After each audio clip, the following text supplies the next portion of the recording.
Hey everybody, Jerome, BFAM Cooking. You know what this is, another cooking recipe. That's right, it's summertime and it's time for you guys to get ready to have that family over and have those friends over. This is BFAM, you know, so like bring everybody together. That's what this show or channel is all about. Having food and having a feast. A lot of fun together. So what we're doing today is based on a request from a subscriber. You know what that is. That's when people actually write at the bottom, they say, hey, Jerome, can you make this for me? Can you make this just so I can see how you can do it? Well, we do that all the time. So what's your request? The request was something barbecue-like. And I said, what are we gonna do for barbecue, friends? We're going to do, wait for it, pulled pork. That's right, pulled pork. That's one of my favorite things for the summertime. We're gonna get started real soon, but as you can see, it's already in what I call the sous vide machine. It is my little hack attack of sous vide, and it's gonna make you guys really enjoy juicy, juicy meat. Pulled pork. Can't wait for you to have it.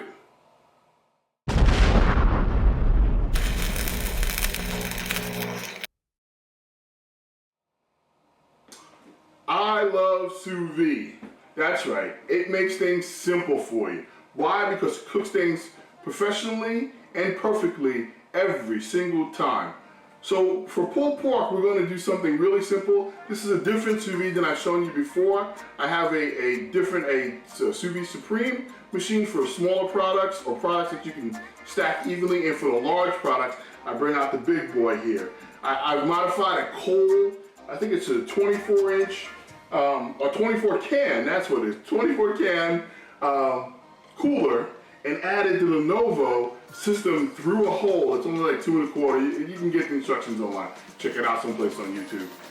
And the nice thing about it is you can put 2 pork butts at one time. Now I've done this when I bring pulled pork to work, but for home, it's great because you can do the same thing if you're gonna have a massive party. That would be like enough pulled pork for about, I don't know, 60 people or so. Get some sandwiches in there, you wouldn't have to make anything else. So, with this particular pork butt that we're using, I divided it up into 2 separate bags because it was a little wide and it wouldn't fit in a normal gallon bag. My pork butt has been sitting inside of this Coleman cooler for 24 hours at 165 degrees to give us the best and most juiciest pulled pork you've ever had. Now I use sous vide to do this. Why? I'm not a big smoker. I got no time to be outside babysitting some smoker. I add a little bit of smoke, liquid smoke, to the bag along with my special seasoning, which I'll leave in the bottom of this channel down below.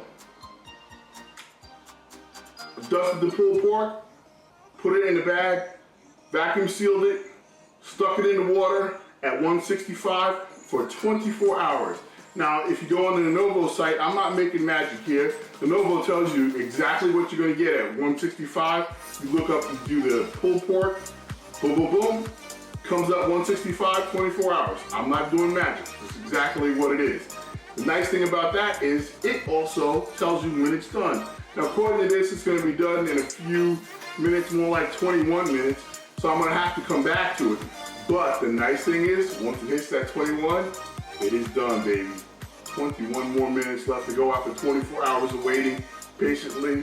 The nice thing about having a sous vide system like this is that you can go about your day, and in particular, if something that's cooking this long, you can go about your life and not worry about it. It's hooked into an app on my phone, and then all it does is, once it hits that time, it hits me and goes, boom, boom, boom, done. Your pulled pork is ready. So that's what we've been waiting for. But in the meantime, you could have done a lot of other things, like what I've done. I make coleslaw, put it in the refrigerator. I have dessert, which is Jello in my particular case, for my friends and family. We're gonna have a nice little pulled pork recipe. You could have made bread in that time frame. It really is a great thing to have a sous vide machine.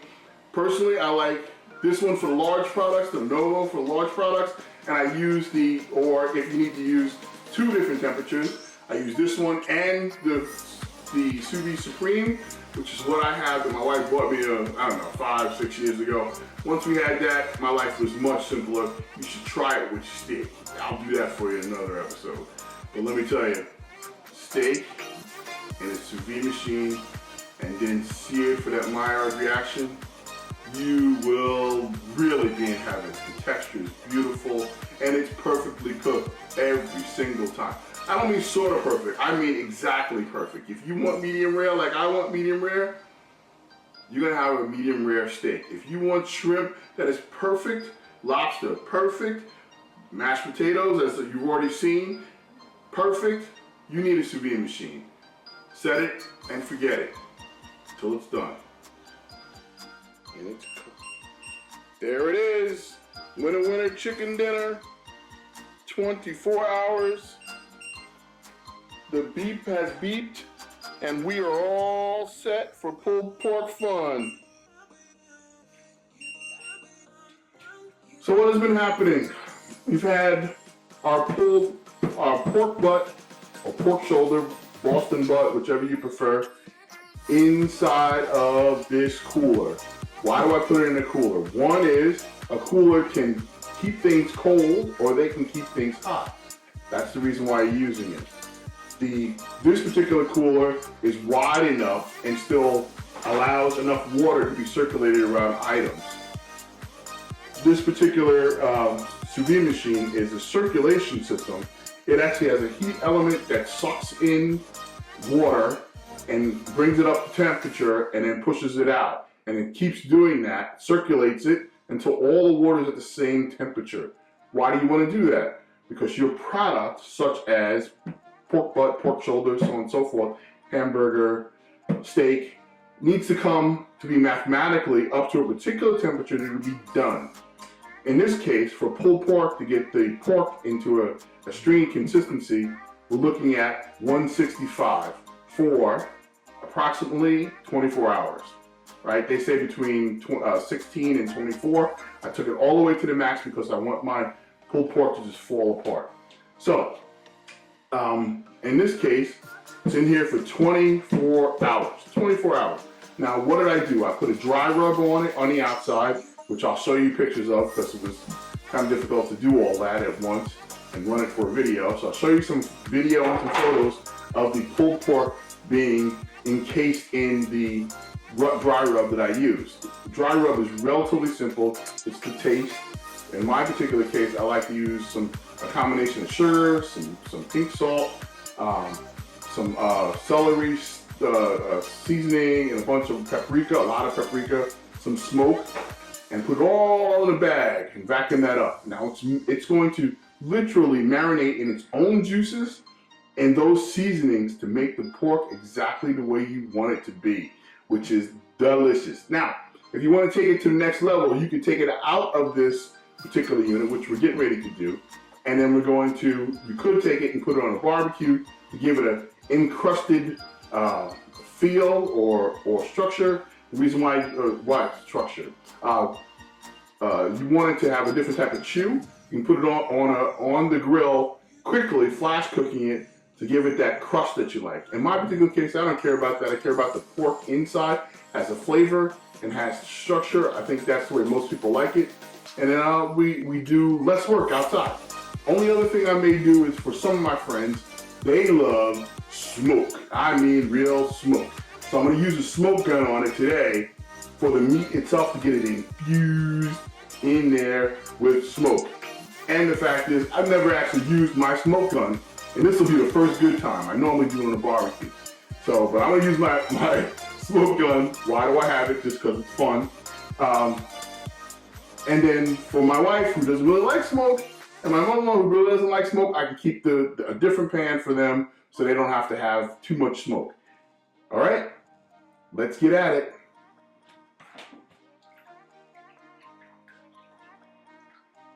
Woo!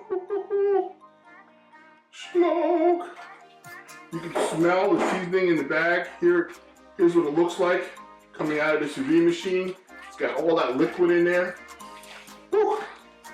Put it here for right now. And that's just pork butt liquid. That's the fat that's been rendered. And I have a second bag because, like I said, it would not fit when it was uncooked into one bag. Woo, that's hot. 165. All this is just water. You can pour this out. It's just cooking. It shouldn't have any real thing on unless you had the outside of your bag that was slightly dirty, which was, it's not really dirty. It just had some seasoning on the outside when I was trying to stuff the meat into the bag. All of this liquid you could save and reduce and then reapply and then do all this other stuff, but you don't need to do that for me. We're just gonna take one of the bags and open it. This has straight meat in. I'm gonna start chopping it and get right back to you. Look at this. Okay, let's get this out here. Whoa, it's just falling apart on the fork. I can't get it out without it shredding.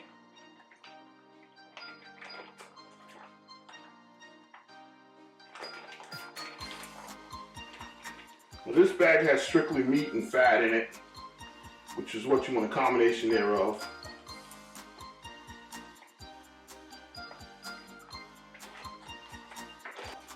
You can really smell the fragrance of the dry rub. Like I said, we're just gonna, look at, I'm just pushing the knife into this. Let me reset.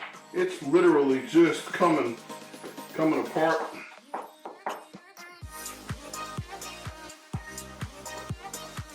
Yes, I am cutting the fat into it. Why? That's the secret's in the fat. That's where all the flavor can be, is. Look at the consistency of this. This is all meat.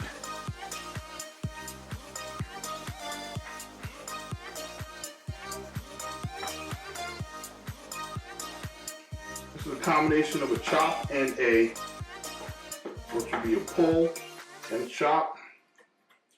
Because all I'm doing is sort of just spreading this out, get that.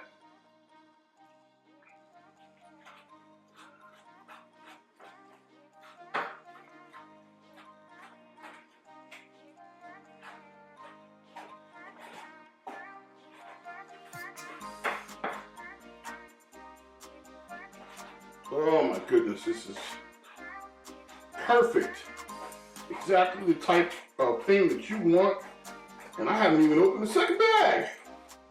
Generally, you can get this into, if you can get it into one bag, it's better, because then I can show you exactly how to yank that bone out, because it is the perfect consistency where the bone would just fall right off, or be able to be pulled right out. It's been cooked so well. Now you can make several different types of sauce to go with this. I have a recipe on my wife's site called savoryscrapbook.com, talking about a North Carolina, Eastern North Carolina barbecue sauce, which is a vinegar-based sauce. You could try that, which is absolutely out of this world. I got it from one of the pit masters down there in North Carolina. Or you can try the Western North Carolina barbecue sauce, which is also vinegar-based, but it has ketchup. It is really, really, really good. Or you can do something like I did, which was basically take the rub and add some stuff in there like ketchup and more brown sugar and molasses and make your own barbecue sauce, which would be really close to what I would consider a New York sort of barbecue sauce, tomato, ketchup, and stuff. If this isn't what you guys thought pulled pork is, you don't know what you're missing here. Alrighty, let's get it into the pan. That's the consistency of pulled pork. Look at that. A little generous coleslaw. Some nice pulled pork. Top that with a little barbecue pulled pork. That's that meat, that's that goodness. Oh my goodness. Look at that, top that bun. Set that baby down. Look at it. Okay, let's get into this. Oh my goodness. Grab that smoky goodness. Look at this falling out the sides. Oh, let's get it, oh, whoa.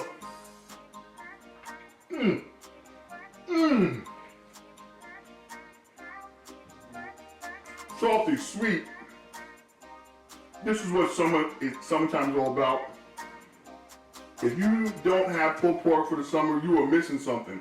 Let me tell you, pulled pork, summertime with coleslaw, it's hot. Coleslaw cools it off. It's got a little bit of heat behind there. Let me just tell you, extra smoke, it is all right. Let me get another. Crunchy. You are missing something if you're not eating this. Summertime, that's what pulled pork's about, baby. BFAM cooking. Like, subscribe, share. Check you later.